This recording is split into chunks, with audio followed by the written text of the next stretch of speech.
Imagine o seguinte desafio. Você acaba de lançar seu primeiro livro e ele é um grande sucesso, tanto de vendas quanto da própria crítica.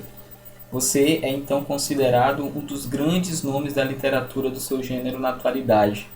Você então tem a responsabilidade no seu segundo livro, na continuação dessa história, de manter esse nível que já está fantástico no primeiro livro. No entanto, você vem com a história e transforma essa história, eleva essa história a um outro nível muito maior, muito melhor, muito mais intenso até então do que o seu livro de estreia. É justamente o que acontece com esse livro.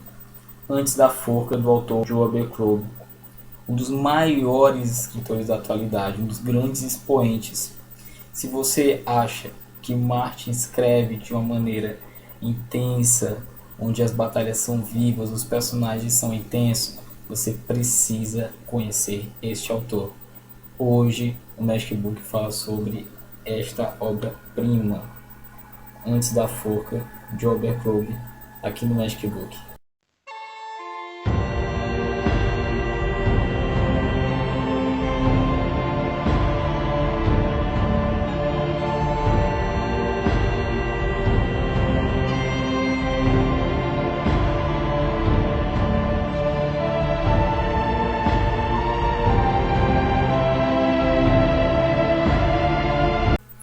Joe Abercrombie é então o autor, talvez o autor coqueluche, assim, o autor mais, é, não sei se ele é o mais badalado, mas ele com certeza é um dos mais badalados no momento, pelas suas obras da Primeira Lei, né, que são os seus livros de estreia, a sua trilogia da Primeira Lei.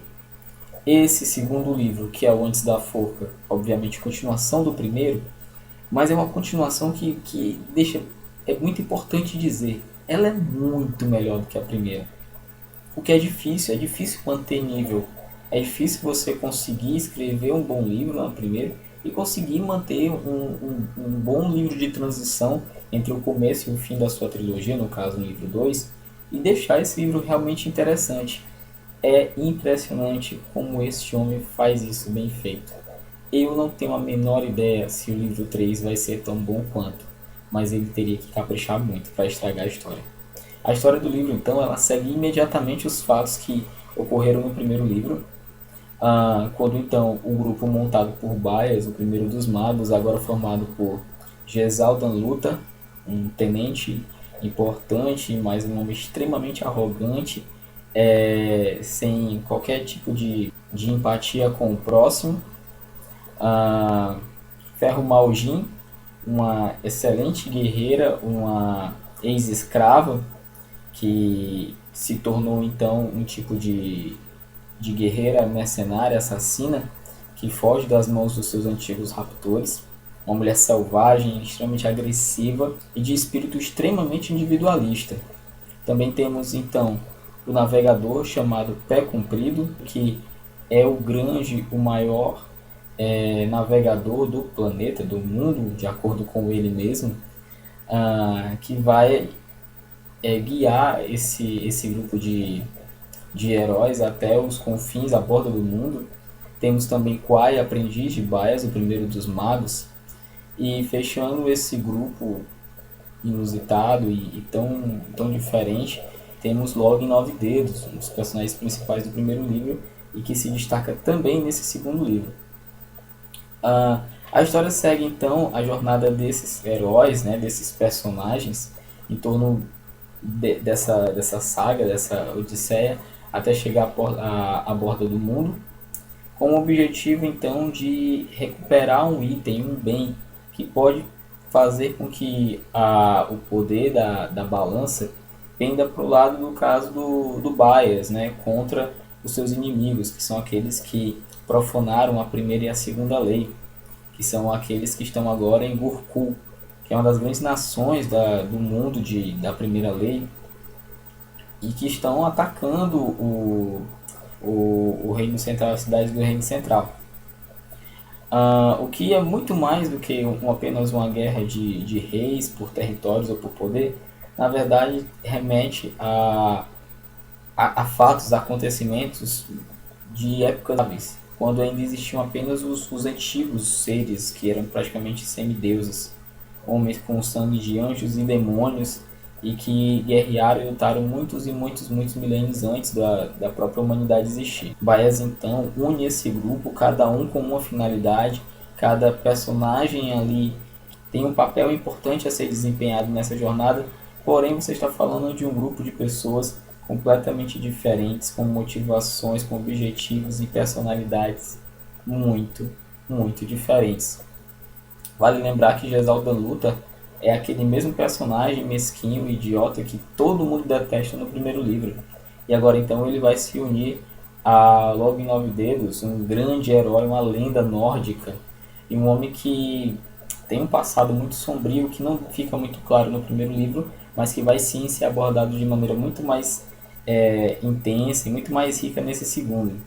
Ferro Maujin também, uma grande assassina, uma mulher que tem dentro de si um espírito de guerreira e principalmente selvagem. Ela não gosta de estar perto das pessoas e isso incomoda muito. Estar justamente no grupo com essas pessoas incomoda ainda mais. Além disso, tem os outros personagens coadjuvantes, que são o Quai, que é o discípulo do Baez, e o Pé Comprido, que eles acabam preenchendo esse grupo de pessoas. Que obviamente cada um com a sua finalidade vai ter sua importância. Fora dessa jornada que acontece dentro desse grupo, há também outros personagens tão ricos quanto, tão importantes quanto. Vamos falar então do grande, do excepcional, do talvez melhor personagem já criado para um livro de fantasia, conhecido como Sandy Danglocta. Isso mesmo, Sandy Danglocta é o personagem que, para que as pessoas que leram a trilogia da Primeira Lei consideram um personagem ainda mais carismático, ainda mais instigante, ainda mais interessante do que o próprio Tyrion Lannister, que é hoje talvez o suprassumo dos personagens assim de livros de fantasia. Cabe então, você que está assistindo o vídeo provavelmente leu o primeiro livro, e se ainda não leu do segundo, prepare-se, Sandy Danglocta vai arrebatar o seu coração, vai arrebatar a sua mente de uma maneira absurda. Aquele personagem é completamente formidável. Não tem como você descrever de maneira simplesmente falando de uma resenha as coisas espetaculares que esse personagem vai fazer durante o livro. Esse livro é basicamente uma luta entre dois personagens, Sandy Danglocta de um lado e Logo em Nove Dedos. E que luta é essa? É uma luta de te encantar como leitor. É impressionante como esses personagens são ricos, é impressionante como esses personagens são bem estruturados, é impressionante como esses personagens conseguem ir muito além do que simplesmente um personagem protagonista de uma história. Eles realmente tornam você um espectador como se você tivesse totalmente drogado pela história e viciado naquilo dali. O Sandy Danglocta então vai para Dagorska, uma cidade que fica já no Reino do Sul e que foi conquistada anos antes, né? Algum tempo antes, justamente na batalha em que Sandy Danglocta foi capturado e assim deu todo o início do seu histórico de torturas e que acabou tornando o homem deformado que ele é até então na história. Voltar para aquele determinado local, viver aquele ambiente, vai trazer novas emoções, novos sentimentos e novas intrigas e novos perigos na vida desse personagem.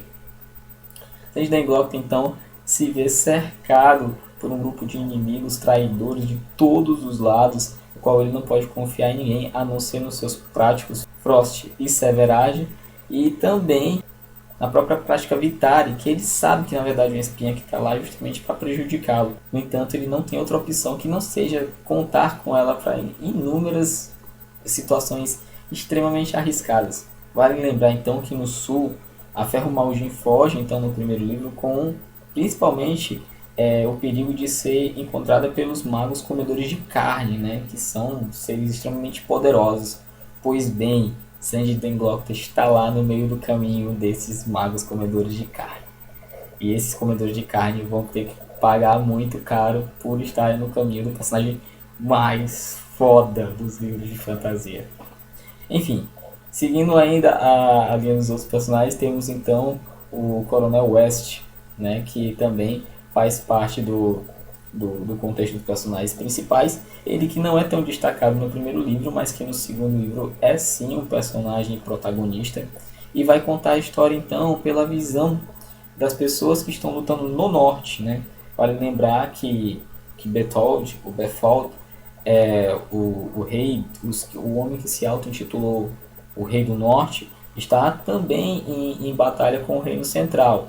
Lembrando que o Reino Central está em duas frentes de batalha, né? Ou seja, um risco gigantesco de cair em desgraça. O West, ele tem a grande responsabilidade de ser o coronel responsável pelo Estado-Maior e principalmente ter que ainda cuidar do talvez o personagem mais estúpido da história, que é o Príncipe Ladislav, um homem que está para ser o rei do Reino Central e no final das contas é na verdade um grande imbecil pomposo que só se preocupa em vestir roupas bonitas, caras e tá pouco se lixando para a guerra porque ele acredita dentro da mente totalmente doentia e estúpida e alienada dele de que ele só de por irem para a guerra lutar contra aqueles selvagens nórdicos a guerra já está vencida por eles, o que passa muito longe de ser verdade. Berthold é na verdade um grande estrategista e um homem que está pronto para reinar. Sendo assim, várias batalhas épicas, batalhas fantásticas, muito sangrentas estão prestes a acontecer nesse livro. De todos os lados, seja do lado do Sandy Denglock, seja do lado do Coronel West, seja do lado dos personagens, então, liderados e capitaneados pelo Log 9 Dedos, uma promessa que eu posso lhe dizer, deixar bem claro sobre esse livro, é que vai ter muita morte, muito sangue, muita violência. Se você acha que o primeiro livro era violento, na verdade, ele chega muito próximo de ser um livrinho da Peppa Pig na frente desse segundo livro. O livro é muito, muito, muito violento. Ainda falando sobre também o contexto da história, é importante ver o desenvolvimento dos personagens. Em particular, dois personagens que eu vou citar para vocês, que é o próprio West e o Luther, né, o Gesaldan Luther, que são personagens que eles estão lá, você nem entende porque eles estão, porque você no primeiro livro você meio que quer passar a página deles, porque você acha chato os capítulos sobre eles. E já nesse segundo volume, nesse segundo livro, você não tem essa dificuldade, porque esses personagens vão ser sim desenvolvidos a partir principalmente das dificuldades que os quais eles vão passar durante esses percalços aí dessas guerras que eles estão, né, travando, ou seja a guerra diretamente no norte, ou seja essa jornada que o Gesal tem que seguir junto com pessoas que ele não gosta, que ele não se dá bem, mas que são bem mais duras e bem mais prontas para as dificuldades da vida do que ele. Além disso, bastante do mistério do primeiro dos magos, do Bias, e de todos os outros seres talvez mais poderosos que existem na história, começam a ser destrinchados e você começa a descobrir várias coisas que tornam esse mundo muito mais rico até então do que você imaginava.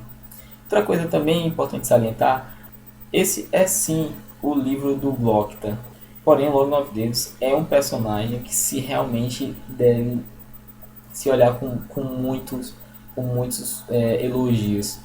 O que o Abercrombie faz com esse personagem que em tese deveria ser apenas um bárbaro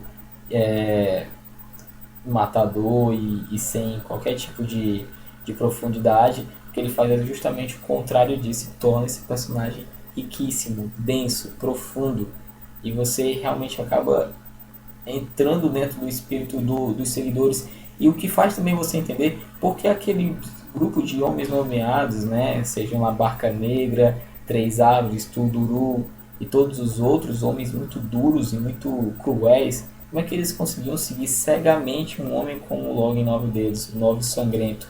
Você então vai entender quem é de verdade Log 9 Dedos, o Nove Sangrento. Entre muitas outras coisas, entre batalhas épicas fantásticas, entre reviravoltas, intrigas, mortes, magia e um mundo riquíssimo, você vai então ter o privilégio de ler uma história extremamente bem contada.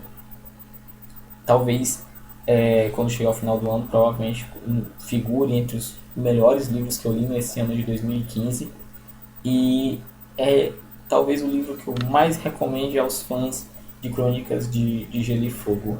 É talvez a obra que realmente mais se assemelha e mais se aproxima da obra do Martin. E tá aí nas livrarias, baratinho, bem mais barato do que muitos livros que tem por aí, e você não vai se arrepender. São personagens muito, muito bem construídos, o que só prova no final das contas todo o talento e toda a genialidade desse autor novíssimo que é o Joe Abercrombie. Eu fico por aqui, eu agradeço a atenção de todo mundo, eu agradeço as pessoas que têm curtido a página, que têm curtido os vídeos, que têm compartilhado.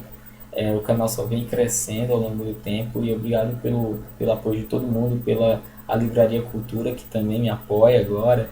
Né? Estou junto com um grupo de blogueiros da Livraria Cultura daqui de Fortaleza.